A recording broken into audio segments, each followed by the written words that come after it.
Bishop Wayne T. Jackson of the Great Faith Ministries had an interview with Donald Trump yesterday, which will be aired on his network or affiliated network, the Impact Network, next week. Based on this particular interview that Reverend Sharpton had with the bishop, the meeting was pretty much worthless. There were no specifics gotten into, just a lot of generalities.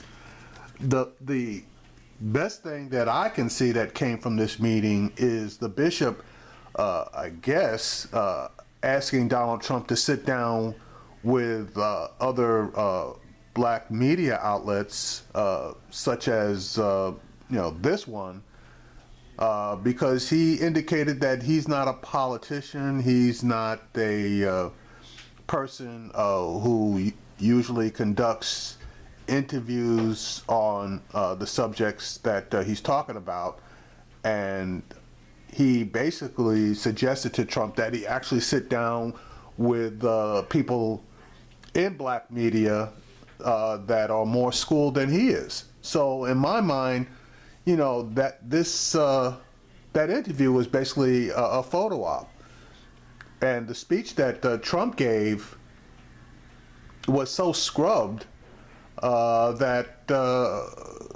in my mind it really was. I'm not going to say it was worthless, because it really wasn't. It did bring to fore a lot, but not most, of the issues that the black community is concerned with. But those issues that were mentioned in that speech were issues that were not controversial as far as the white community is concerned. Anyway, here's the interview that Reverend Sharpton did with the bishop. Bring in the pastor who hosted Donald Trump and interviewed him this weekend. Bishop Wayne T. Jackson, senior pastor of the Great Faith Ministries and co-founder of the Impact Network. Bishop, thanks for being here this morning. What kind of reception did Donald Trump get from your congregation? Because he seemed a little uncomfortable. What was the congregants' reaction? No, he wasn't uncomfortable. When he came in, as he said, he didn't know what to expect, because there's been a lot of hostility concerning his candidacy in the African American community. There were a large number of protesters that were out there protesting his very appearance at the church. But he came in. He did the interview. I did the interview with him, because that's how it all started. Reverend L. The interview was supposed to have been with, and it was with the Impact Television Network, and he wanted to sit down and speak to African Americans. We know that he's been speaking basically to white audience about us, and so he was trying to find a place that he felt that he would be treated fair. And he came in and did the interview, and after the interview, he came into service. And Reverend L., I mean, we know how to have church. African Americans know how to have church, and he got involved, and he felt very comfortable there. And my people received him because, I teach love. I don't teach hate. I believe that, God is love, and I feel that we may not agree, but let's not hate on each other, because my hate is worse than your hate is worse than my hate. So, we love, don't we? All right, now in the interview, did he give any, and I know it won't be released for a week, but did he give any specific policies? He said he wants to see blacks prosper more. He said he wants to deal with historic discrimination. Did he say how he was going to propose that be done in a specific way? And did he say that he had done these things in the past? Because I've known Trump 35 years in New York, good and bad. I've led marches on him, and I've been to events that he was more civil, and we would talk in a way that was not as confrontational. But I don't know that he's ever been to a black church before, and I've never seen him work with black business or black organizations in terms of social justice issues. Did he get specific in the interview? Not being able to give all the specifics of the interview, let me just start by saying this. I'm not a journalist. I don't claim to be a journalist.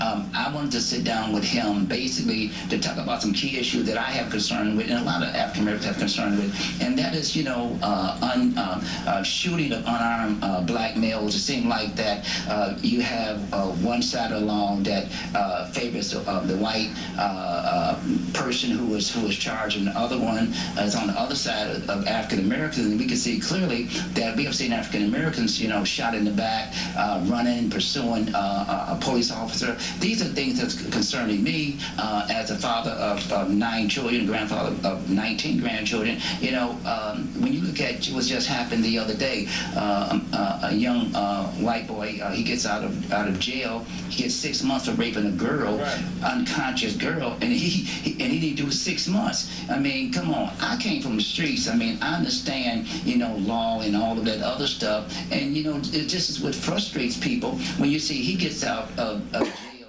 after doing 3 months. They didn't even do 6 months. Right. I mean, six months, But did Trump address any of this? Did he say what he would do to deal with this inequality in your Well, no, the point of this was this, is that I was able, they afforded me 30 minutes, and I tried to get to as much as I can, and his staff had tried to, stop the interview because we had went over time. And one thing I can give him this much credit, he told them, wait a minute, let me be able to get some more answers for Bishop, because his whole staff was moving him from one place to the other place.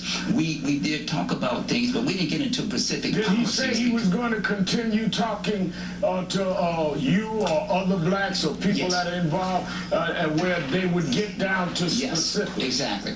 I encourage him. First of all, I'm a preacher. I'm not a politician, as I said.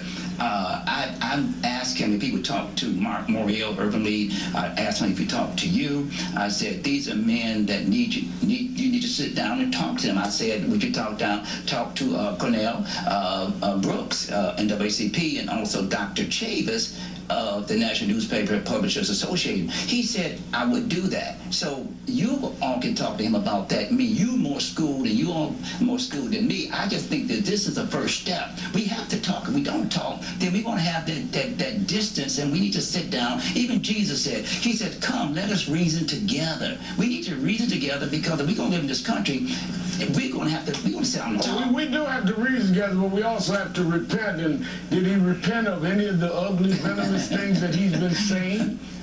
Well, I asked him, about his Christian faith, and I asked him what did he feel about being a Christian. He began to talk to us about that. But, you will see the interview will come up. But I really believe that he's trying to come in and do what's right. And again, I want everybody to understand this.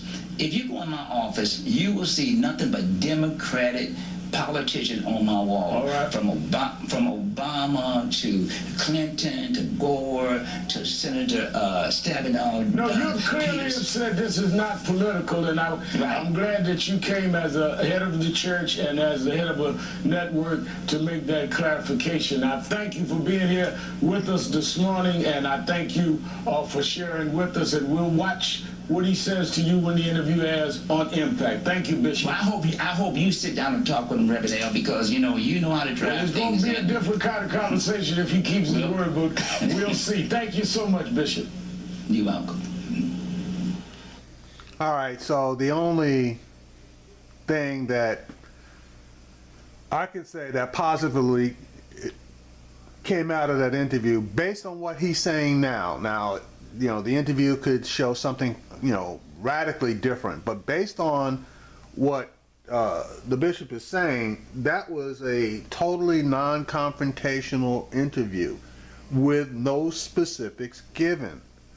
So really, the only good that I can say that came out of it is that it appears that Donald Trump has given his word that he will sit down with people like Al Sharpton, like Roland Martin, like Tom Joyner, for in-depth interviews, which, as Reverend Sharpton said, will be completely different interviews.